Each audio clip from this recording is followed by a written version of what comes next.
కేసులతో బెదిరించి జగన్ను లొంగదీసుకోవచ్చనే ఆలోచనతోనే కేసీఆర్ మోదీ వైకాపాతో చేతులు కలిపారని గుంటూరు తెదేపా ఎంపీ అభ్యర్థి గల్లా జయదేవ్ ఆరోపించారు. చంద్రబాబుకు రాష్ట్ర ప్రయోజనాలు తప్ప స్వప్రయోజనాలు లేవని, అందుకే మోదీతో పాటు కేసీఆర్తోనూ పోరాడుతున్నారని అన్నారు. రాష్ట్రంలో 150 అసెంబ్లీ, 25 పార్లమెంటు స్థానాల్లో తెదేపా తప్పక గెలుస్తుందని విశ్వాసం వ్యక్తం చేశారు.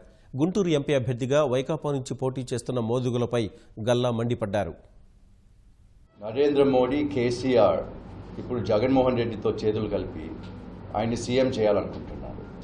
ఎందుకంటే ఆయనకి 31 కేసులు ఉన్నాయి.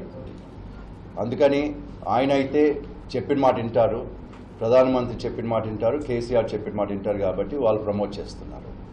ఆయన కాంప్రమైజ్ అయిపోతారని తెలుసు వాళ్ళకి. కాంప్రమైజ్ అయిపోయే క్యాండిడేట్స్ వాళ్ళకి కావాలి, కానీ ఇండిపెండెంట్ మైండెడ్ వాళ్ళతో పోట్లాడే క్యాండిడేట్స్ మన ముఖ్యమంత్రి గారు వాళ్ళకు అవసరం లేదు. కాబట్టి అట్లా చేస్తున్నారు.